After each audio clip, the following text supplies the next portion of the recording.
So without further ado, thank you so much for joining us, and the stage is yours.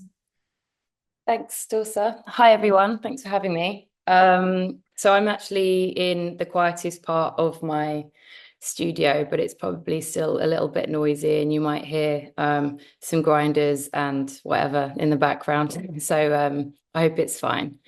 So yeah, I just thought I would take you through some of my projects from the past. And I've just sort of picked out projects that I feel have kind of shaped my studio and shaped where I am today. It's actually been a really it's always great to do this in the beginning of the year. I think it's such a good chance to kind of really look through your back catalogue. So it's been good to like kind of look through stuff. Um, so yeah, I guess just to kind of start from, like my kind of beginnings. I born and raised in London. I did a art foundation for a year at Kingston, which was just such an incredible freeing year for me. And it was the first time that I realized that, because I always liked art, but I didn't quite know what I was doing with it. And it was the first time I got to really meet other people that were, you know, interested in similar things. And I guess I kind of found my tribe. And so I had a really amazing sort of eye-opening year studying there. And then I went on to study contemporary furniture design at a university called Bucks, which is in the countryside in Buckinghamshire. And yeah, we had some really amazing projects there. And one of the first ones that I'll talk about was a sofa brief, which was set by Vitra for a competition called the D&AD Awards. And the brief was to design a sofa for the art collector market. So, it's really kind of like a one-off sculptural piece.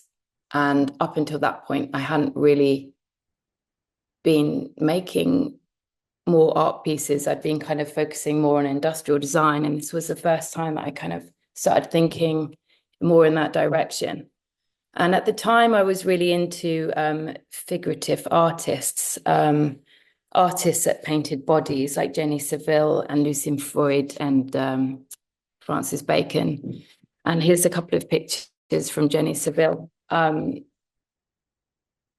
really loved the way she painted. She kind of described her paint as if it were body matter. The way she brushed onto the canvas was thick and bodily. It was so kind of visceral, and yeah, there was just something so capturing about it. And I also really loved the way that she painted women on these sort of structures like stools and frames, and the body sort of engulfed the frame. You kind of had this merging of soft flesh on this sort of rigid structure. So I was sort of looking at that kind of thing at this time. And then also I had these pictures that I took that same year. I ended up spending a considerable amount of my student loan on a trip to Mexico, which luckily I got a lot out of in the end. But I remember not having very much money, and I found a very cheap guest house in a little island called Cape Corca. And I remember being taken through the guest house, and it was a really hot, warm day. And I walked through to the back where my bedroom was, and there was a view of the sea. And on the veranda were these generic plastic picnic chairs. And they were just the most beautiful things because they'd been broken, but someone had fixed them with plaited reeds. And somehow it had kind of transformed these very everyday object into something so unique and beautiful, and they'd sort of brought them back to life because, I think most people would have chucked them away at this point, and then suddenly they had this new life and they were better than they were before. And I was very interested in this kind of bringing together of the natural materials with the man-made plastic. So yeah, I took pictures of that, and these images have always stayed with me. I feel like these images are something I go back to time and time again with my projects.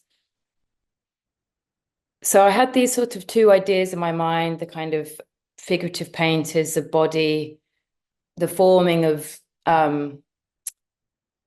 like soft, natural, billowing materials mixed with this sort of more rigid, hard, man-made material. And I ended up making this sofa piece. This is actually a 1:5 scale, so it's actually small. But I didn't really have any idea how to make or do any upholstery. I'd never done upholstery before. And in some ways that was quite good, and that was quite freeing because I just sort of did it. And I just started kind of working directly around this wooden frame. I based the wooden structure around sort of a British classic design. It was actually kind of based loosely on an Urkel frame. And then, yeah, I kind of built this sort of soft upholstery directly around the frame. And then I was working with, I wanted to almost kind of recreate the texture and the aesthetics of maybe like cellulite and flesh, but not over grotesquely, but just sort of almost bring out the beauty of it in a way. So I started exploring with different materials, and I layered like a crushed velvet with a latex skin over the top, and I felt like this really created that kind of quite beautiful pimpled cellulite look. But somehow it was very inviting at the same time. And yeah, so I ended up, that was a 1:5 scale model, and was I entered that into the competition, and it got picked and it won, which was, yeah, amazing at that time. I was really, yeah, shocked, I guess. I wasn't expecting it. And I ended up making it full size. So this isn't actually the first version. The first version I made was with latex and crushed velvet, and that's what I made for my university project. But this is one that I made later down the line. Velvet with latex on top, over time doesn't last. It becomes, it hardens. And at that point, that was very much part of that project, that it was something that didn't last forever. And it was really just telling this story of how a woman sits on this chair, on this sofa frame for so long that her flesh sort of slowly grows and engulfs around it, and the two become one. And it's sort of like a love story. And so the first iteration, it kind of made sense that at some point it would die and the latex would harden and crust off, and it had a life to it. But then later down the line, I decided I was commissioned to make more of them. So, I started looking at materials that would last longer. So this one's made from a vegan leather, and just going back up, I really was exploring, different stitch techniques. And it was interesting how suddenly, like Jenny Saville, the figurative painter, I suddenly felt like I was pushing body matter around, and I felt like I was a surgeon. And it was a weird transformation. There was something very surgical about making these. And then from this project, actually, I was still at college, and we had a visiting tutor come for 2 weeks to set a project, who was Martino Gamper. And he invited us to go and find old chairs, pre-existing chairs, and bring them in and work with them and come up with something new. So I found this chair in Soho in London, and it was a beaten up old bistro chair. And I think I actually stole it, which isn't great, but it probably would have been thrown away anyway. And yeah, I just started reworking. I kind of disassembled the parts, cut them up, and started reworking the chair. And then ended up with this sort of kind of spider-like animalistic form. And I put toilet plunger feet, like sucker feet, on the base. And this was quite, this added a real kind of movement to the chair. So when you sat down in it, sort of like suction down to the floor. So it felt very, you're very involved in the chair when you sat on it.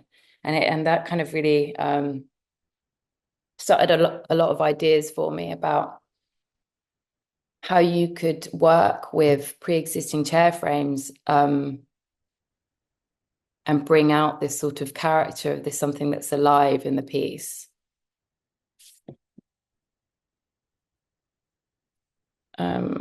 So yeah, on from that, moving slightly in a different direction, I was still studying, and I was quite interested in working with sustainable, eco-friendly materials.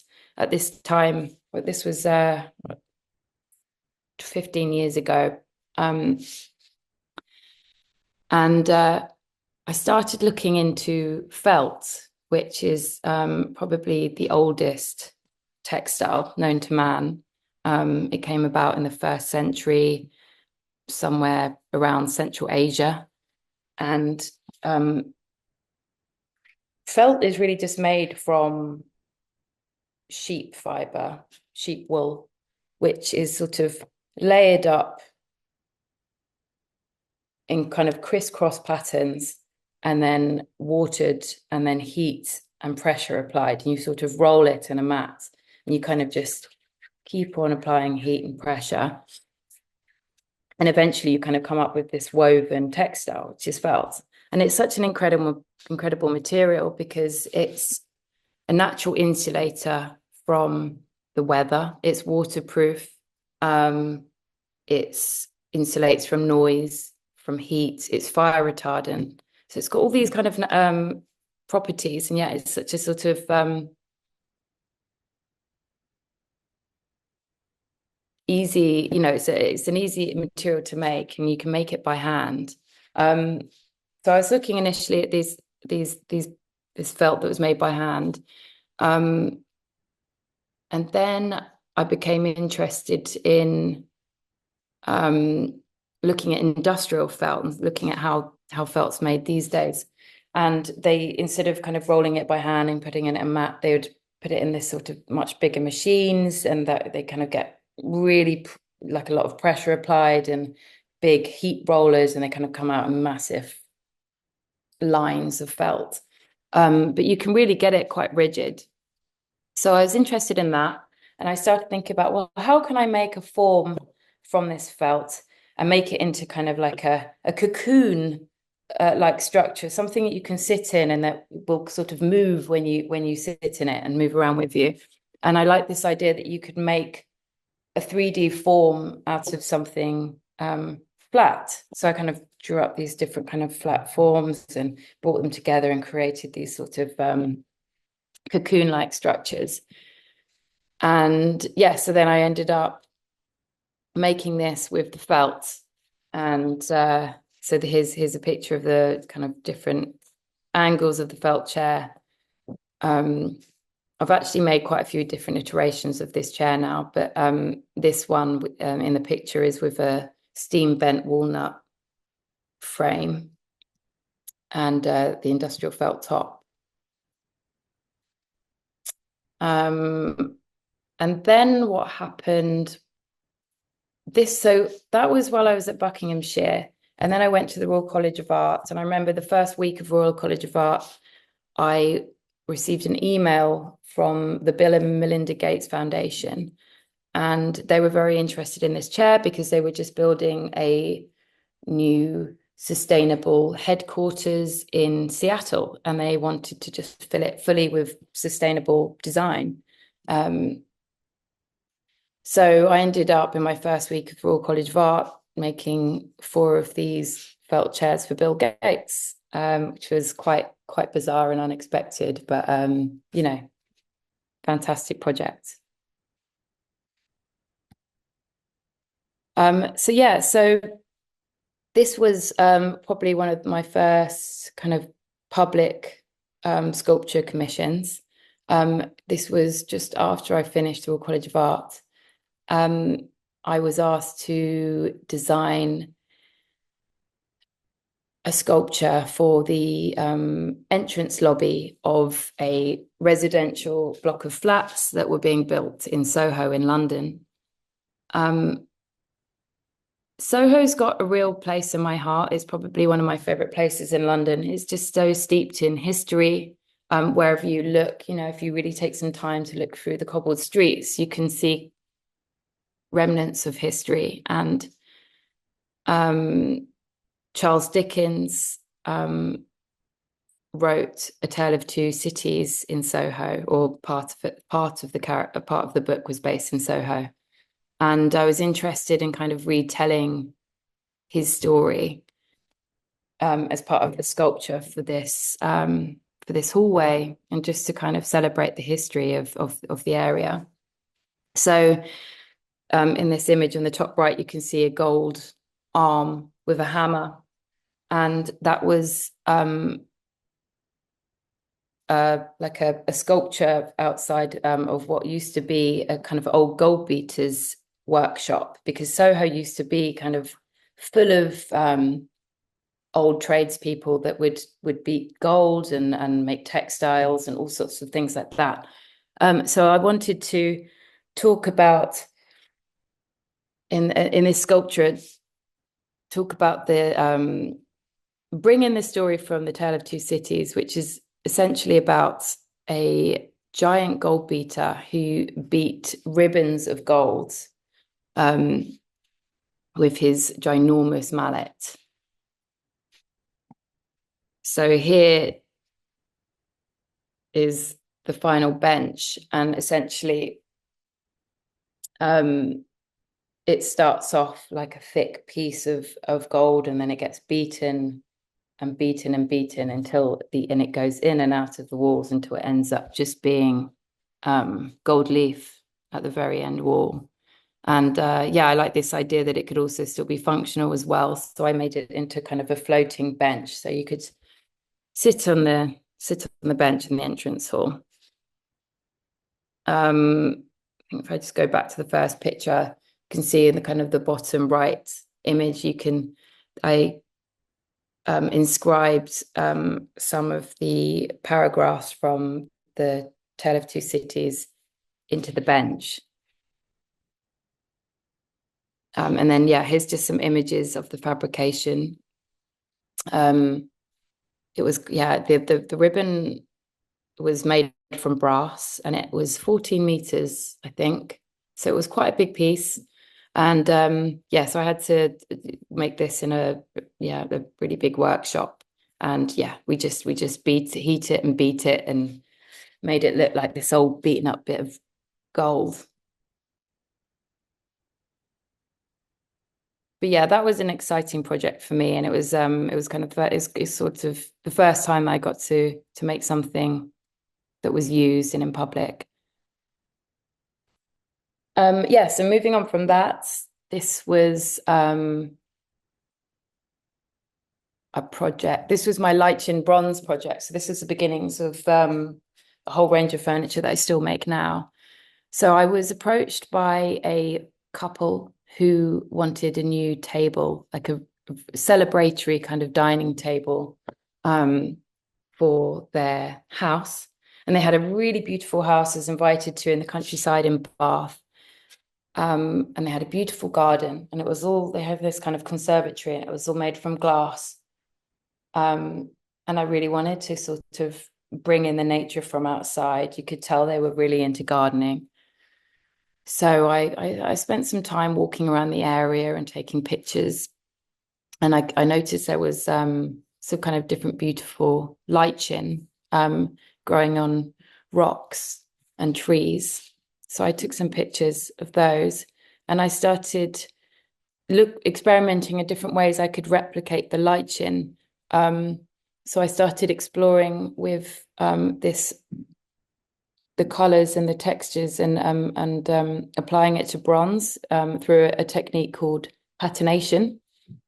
So I was heating up the bronze and applying these different chemicals and pigments, and it was bringing out these kind of reactions on the surface of the bronze. Yeah, it's a picture of me, a bit blurry. But yeah, so you can see, like, so here is a picture of the different lichen samples that I was collecting. And then here's some different pictures of the patina samples that I was doing onto the bronze. And yeah, I thought it would be really exciting to transfer this onto a dining table. So yeah, I mean, really my process was, initially to come up with the samples and come up with this kind of new concept and play around with the material. Then I went back to the drawing board and started coming up with like 3D model sketches of different table forms. And I like this idea that the table would come in 3 parts. So you'd have these three smaller tables that push together to make one big dining table. But then when they didn't need it as a big dining table, they could pull it apart and use them as smaller tables around the room. So yeah, this is it full size. And I decided to make the legs from jesmonite, which is like a kind of resin plaster, which is very stone-like.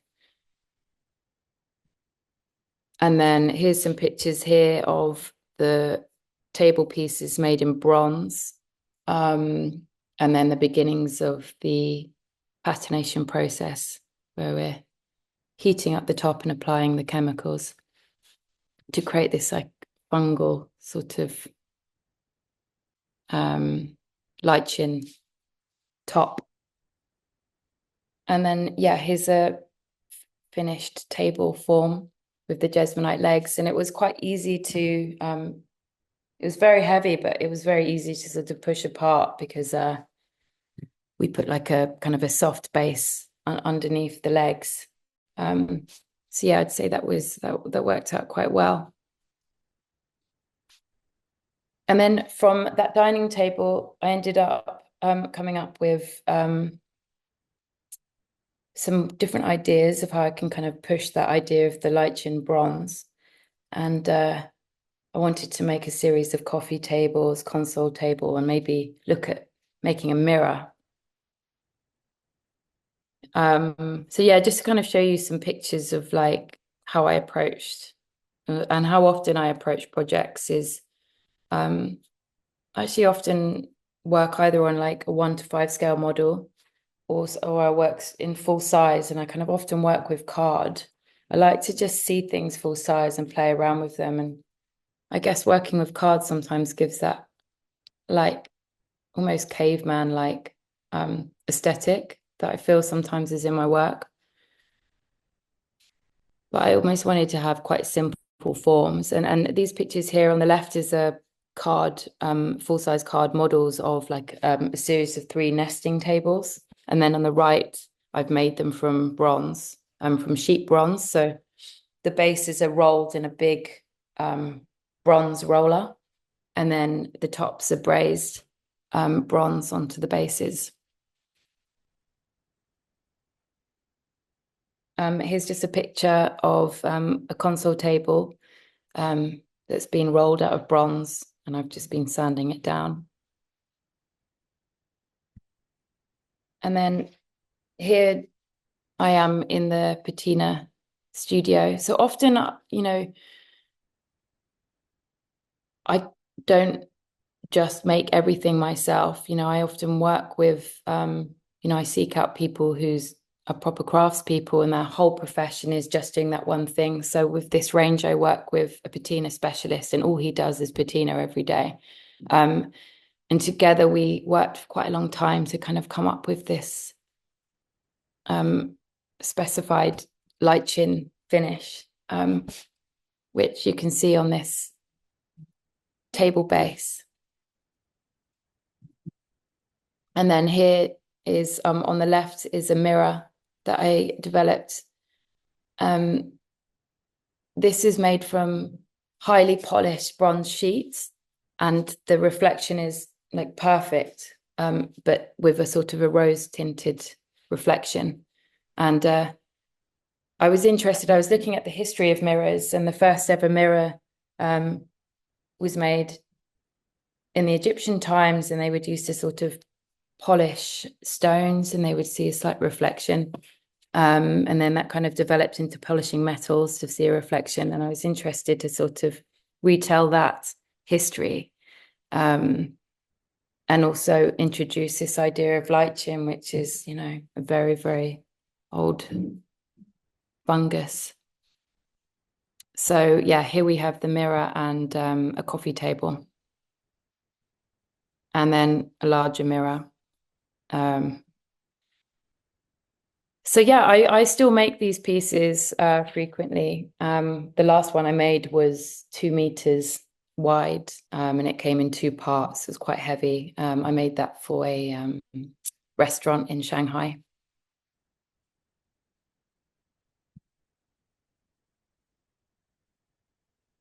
So yeah, back to the hybrid chairs, I call them, which started off with the sofa that I showed you in the beginning.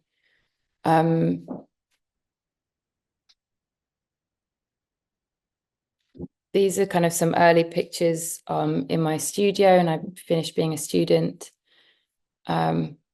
Just playing around with these soft forms and inanimate objects. This chair frame, bentwood tonate chair.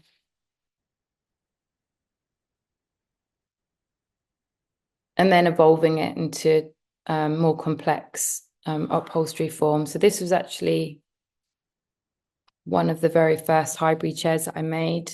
I'm trying to remember where I made it.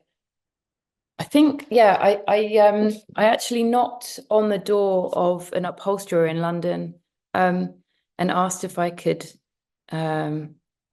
work in his workshop for a week, and I would buy him cups of tea and lunch and try not to bother him too much if he allowed me to use his tools, and maybe taught me how to tie a knot and do a few buttons. So luckily he allowed me in, and I learned a lot from him actually in that week. But I also just really, again, I think I said before, I think it really helped that I didn't learn traditional upholstery techniques, because it just meant that I could be really free with the way I approached the form. And I wasn't too bogged down by the right way that you're meant to do something. So it really allowed me just to kind of explore and be free and create quite raw work. And then here, this piece is, a shaker chair, very simple wooden form, very elegant. And then, yeah, just mixed with this sort of like quite raw upholstery, quite bodily form. And yeah, just a picture here of me in my studio in the kind of early stages of making the hybrid chairs, just initially kind of mapping them out on paper, and then I kind of work from there. So it's kind of my way of sketching. And the picture on the right is I made a set of 4 dining chairs for side gallery. And then the original chair frame is an Urkel stacking chair. And here, this is one of the early love seats that I made, and it's called Mr. and Mrs. And it's really kind of, you can see the chair frames on the top of the picture. It's like I found them in a secondhand shop, and I really saw them kind of sitting next to each other. They had this is I've taken the arms off in this picture, but originally they had the arms and they were kind of sitting next to each other and their legs were sort of crossing, and I just saw them as a couple, an old couple sitting together. It was kind of romantic. And yeah, I wanted to bring them together through upholstery. So there is like an internal structure. It's not just upholstery. There's like a solid structure in there. And then the upholstery around it, sort of engulfing the two frames and bringing them together like a marriage.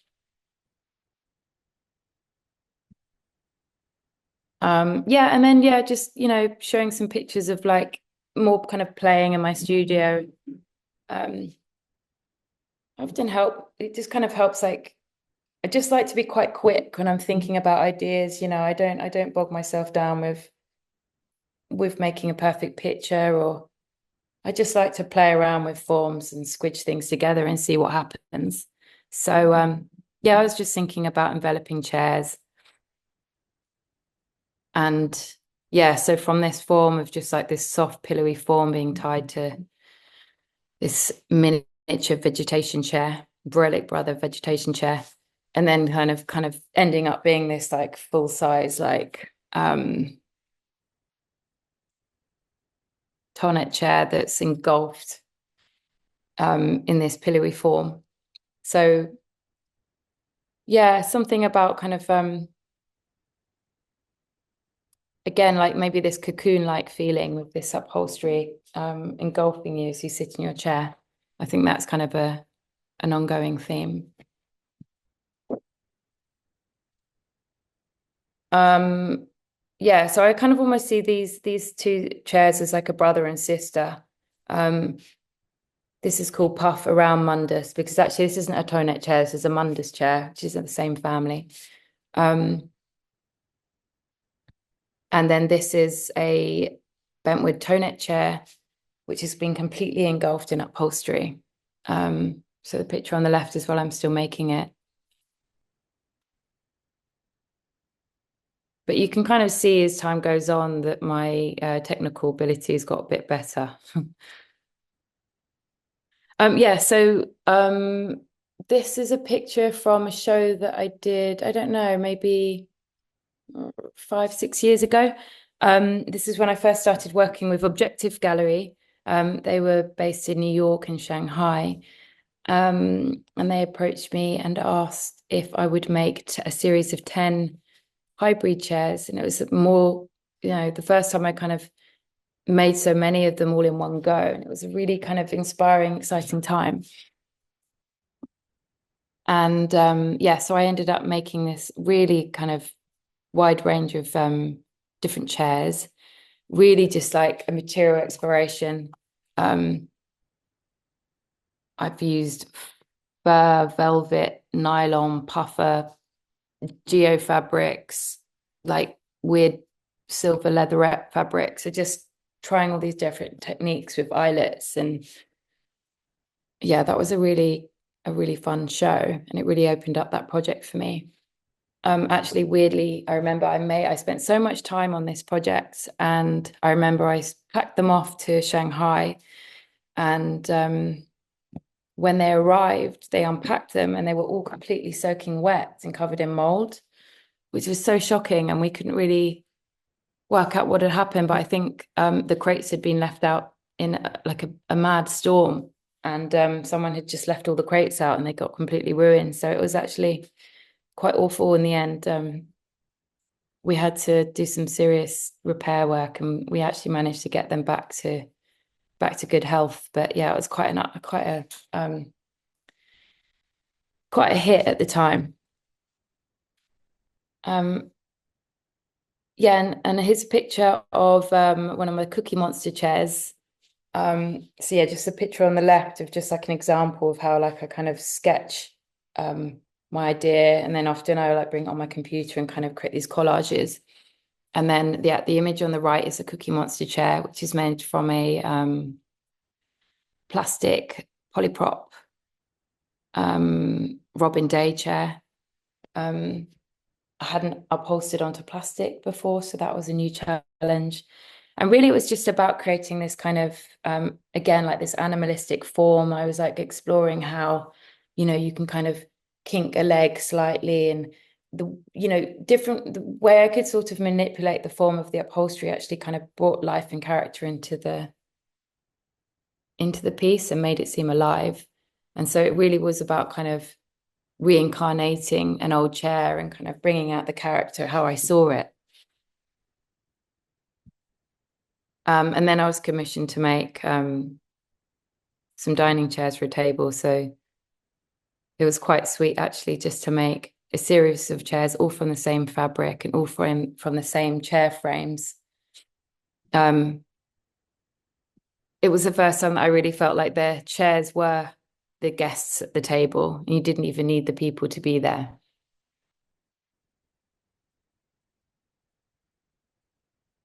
So about 3 years ago, I was invited to do a residency in Oysterwick at EKWC, which is in the Netherlands. And it's a ceramic residency, most amazing workshops. And I hadn't really done much. I'd done a few things in ceramics. I'd made some kind of miniature stitch urns, but I hadn't got too much knowledge in that area. So I was really excited to just sort of go there and learn. So yeah, I was there for 3 months. I did have a vague idea what I wanted to do, but I actually don't think I even touched clay for the first month. I was really just, maybe I was a bit nervous of it, but I wanted to kind of bring that kind of I wanted to work with the malleability and soft nature of foam, and I wanted to see if I could bring that into ceramics, because I like that idea of bringing something that's malleable and then transferring it into a material that's quite rigid and fragile. And I like this idea that also you could play with the haptic senses, is it soft? Is it hard? Is it fragile? Is it malleable? So yeah, so here's like just some pictures of some just like original molds that I was working with, just directly stitching onto the foam like I do with my chairs. And then I kind of played around with different techniques. I wanted to learn about all the different ways that you could mold. I played with here, I was working with slip casting, and I was working on such a big scale that we kind of came up with this big wheel that helped, like you had to kind of strap the mold, which came in like 10 parts. And we had to strap it into this big medieval wheel and like turn it round. You kind of fill up the mold with slip, and then you let it sit, and then you bring the wheel round and you kind of pour out the slip. So it was like a real process. Everything in ceramics just takes so long. But yeah, you can see here when it opened up a piece of the mold, this sort of stitched urn, I call them, inside, and it picked up the soft nature of the foam so beautifully. Yeah, so here on the left is this image of some of the urns drying, and I was playing around with porcelain and different stoneware. And then the picture on the right is just different glaze techniques. I mean, their glaze workshop was like a Willy Wonka sort of sweet factory. They had all these different powders that you could play and mix around with. So yeah, I spent hours in there just trying out different techniques. And also I have like a scenic painting background. I don't think I've mentioned that, but when I was setting up my studio, I trained as a scenic painter, which is, someone who recreates scenes in films and painting backdrops of films and recreating kind of textures that you see in real life. And I did that just to help support, to bring in some money to support my studio. And I think what I learned in my scenic painting days, it really comes out in a lot of my work now. So I've got here, a few different samples of different like techniques of, how to kind of glaze ceramics. Yeah, and the image on the left is like a giant, like this was like well, actually, no, it started off this big. It was like a small foam like urn. And then on the right, you can see like a giant, like it was like a 1 meter tall giant version of this made in stoneware. And here's, yeah, it's another image of me working on the urn. And here's a picture of the urns just before they all go into a giant kiln. The kilns were like 2 meter wide by like 4 meters high. So you could fit some really big things in there. But it also kind of meant it was quite terrifying because you didn't know, um, if something happened, like if the kiln kind of malfunctioned while all your work was in there, it could all be ruined. And it did actually happen to a few people. But yeah, I was really happy with the outcome of this project. And yeah, here's some of the finished pieces. The larger urn on the left, which has like a velvet underglaze, and the urn on the right. Yeah, so both of these are ceramic, but I think they do have a very sort of soft tactile nature to them. And yeah, um, this is some different samples for a show that I was invited to do. It was my first solo show in New York with Objective. And yeah, I ended up making 16 pieces. And here's just like a collection of different textiles and materials that I was looking into. I was bringing in the ceramics, but I was also bringing in some of my textiles that I work with. And I was very interested in looking at textiles that somehow had like a grain to them that was somehow animalistic. And I like that idea that, a wood grain could feel like the skin of an animal, or, you could get like a man-made textile that is like, looks like the skin of an ostrich. So I was kind of bringing in all these different materials that I'd been finding.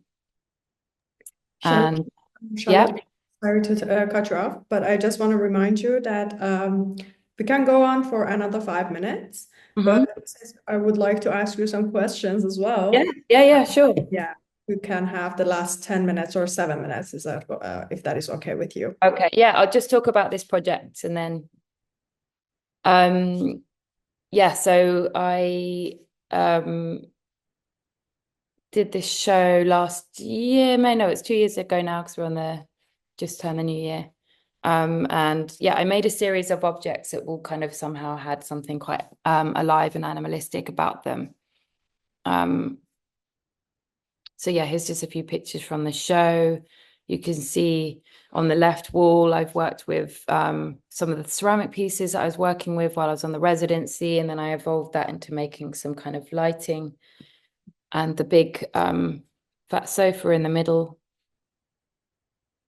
and then some other objects, some puffy lamps, and a big armchair made with an Urkel wooden frame at the back. And then a picture here of some larger pieces, a desk that I'd made with a really large, highly polished piece of steel that was like a mirror, and with a matching chair. So yeah, I can finish it there. I didn't want to cut you off. No, it's fine. No, it's good. I This think is, yeah. the last exhibition actually looks really interesting. Can you explain a little more about the installation? Like, how did you see a room, like a living room, or is it more of a like a sort of an artistic installation? If you can go on for the and explain a little bit more about the exhibition, I would be more than happy. Yeah. Yeah, I did want it to be like a domestic space. It was kind of in between those two things of like an artistic installation and a domestic setting. It was very much based on um a synthetic, surreal world. Somehow relatable, but not quite. and it was really kind of about that mixing of like man-made and nature in that kind of weird space in between. I was interested in, the idea of the archetype and where that comes from, and kind of sort of just like messing with that a little bit. So yeah, really when you stepped in, it was kind of just like being in a alternative universe. There was this chair in the next page that was really interesting. It looked like an alligator or something. Yeah, this was like a private commission that I did just last year. It ended up being like a 4 or 5 meter long sofa. And yeah, it was about, again, it was kind of about finding pre-existing chair frames. It was like a husband and wife, how I saw them. And then it was about merging these two frames together and extending this into a larger sofa piece. They have like monster feet, which I initially made from clay, and then got it cut into wood. Is about, is those kind of little hints that it's alive and that it could crawl away at any moment. But yeah, the picture here is it was such a large piece, we had to make it in two and deliver it in two parts, and then I had to hand stitch it in situ. Okay, thank you so much. It was really interesting. I'm really curious to know what is your relation to the somatic like relations with a sculpture, because it is something between sculpture and actual like you can sit on them, right? Like they are completely like they are design objects in some sense because you can use them as an everyday object.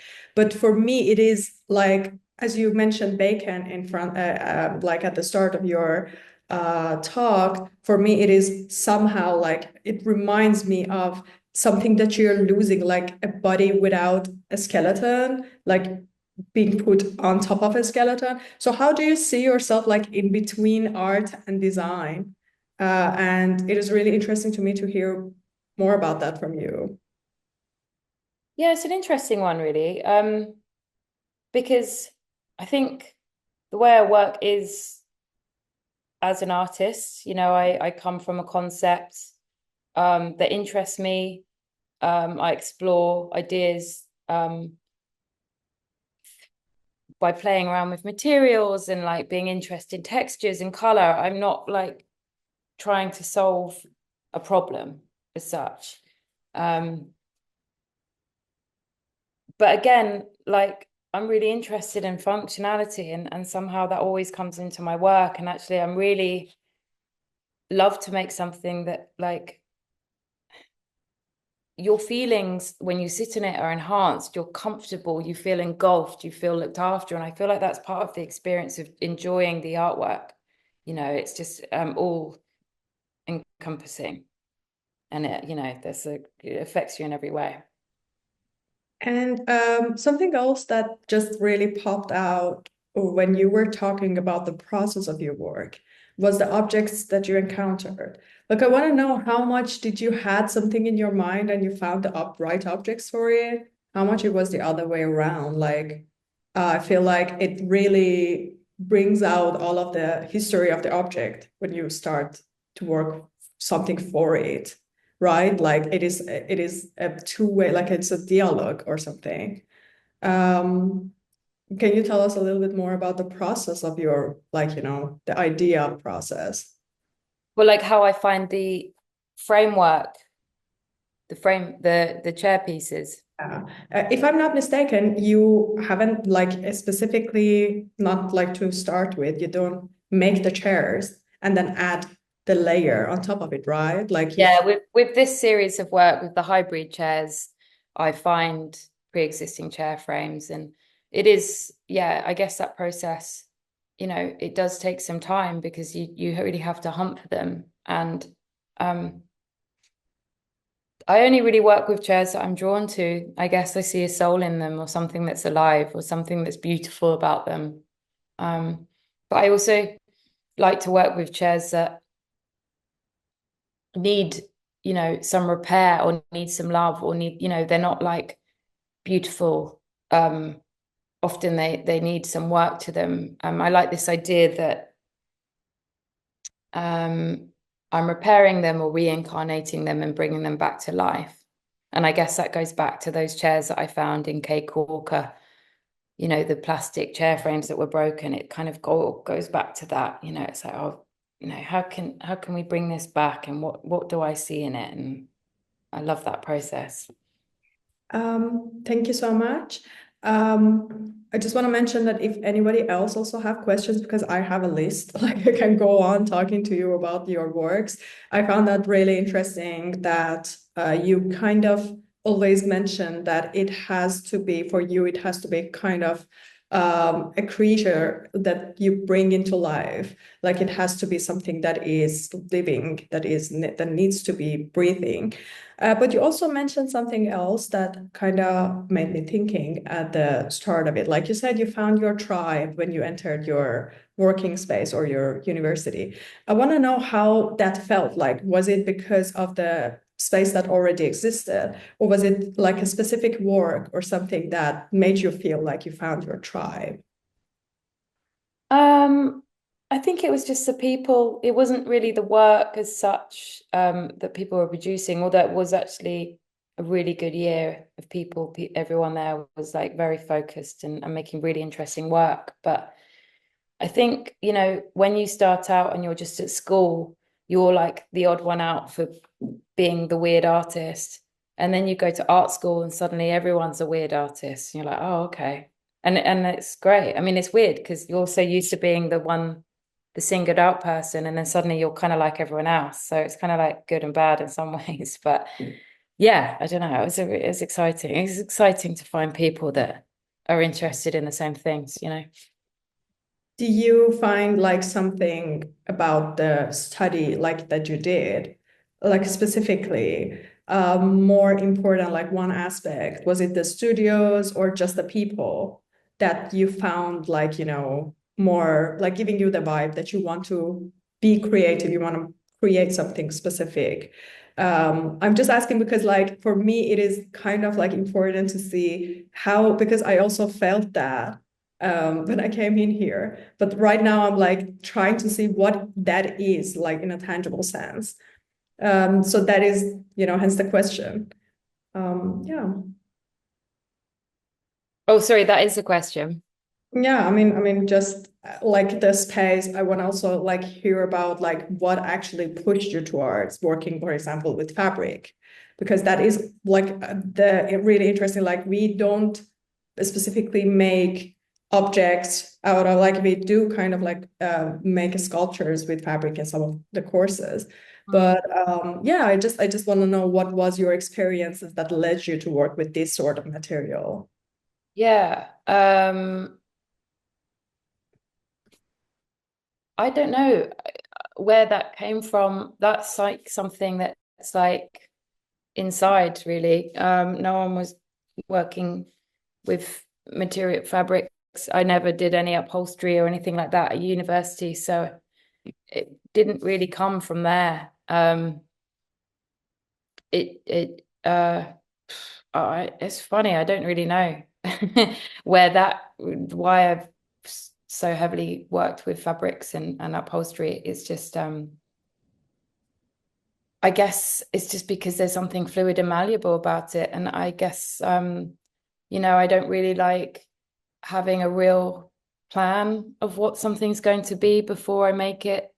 And I think if you work, I mean, I work with metal and I work with wood. I love working with all materials, but I think there's something that's beautiful with working with something that's soft and moldable is that there's more fluidity and rawness when you make something. So you don't have to draw like a CAD image and it's not like tweak, tweak, tweak, everything's got to go into place. It's just like, you know, you can just um work from your instincts, you know, from your gut. Yeah, there's like power, I think, in things that you can touch and you can like just change the shape with your hand, like Yeah. clay. So I think also falls into the same category for me somehow with the fabric because it's kind of soft.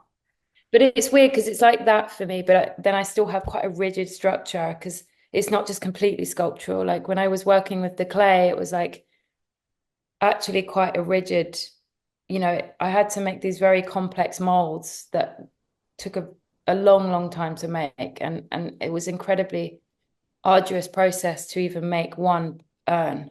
Um, so it's weird. It's like, yeah, these That was free forms and quite constricted in some ways, you know? That was absolutely impressive. Like, I know how hard it is to mold something. And I just wanted to know, like, have you ever worked with clay, like, or it was just like a passion project that you wanted to build something massive with clay and with mold? Because, like, specifically, I think it's obviously like something that you have to be really brave to put your finger on to do.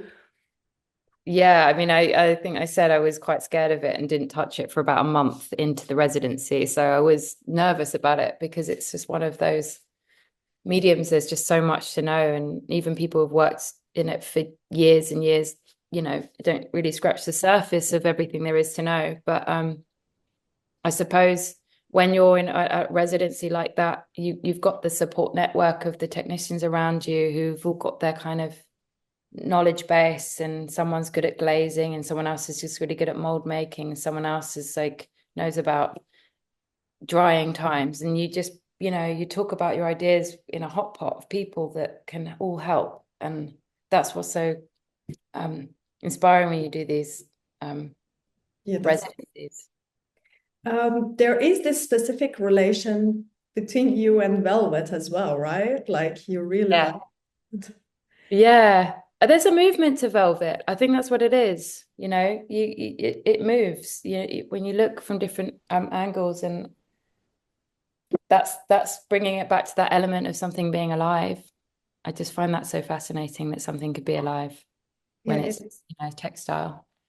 it also kind of resembles like an animal fur or something like that. I guess that's also what adds to the like this. I know like it is kind of it does have fur, but from the first point of view, I see a lizard or something that is crawling on the ground. So it is kind of a contrast between like the shape of it and the texture of it, like Yeah, the image that we are seeing right now.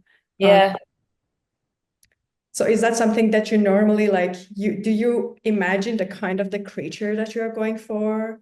Like is it something that you think about before you just like it happens to be like this at the end?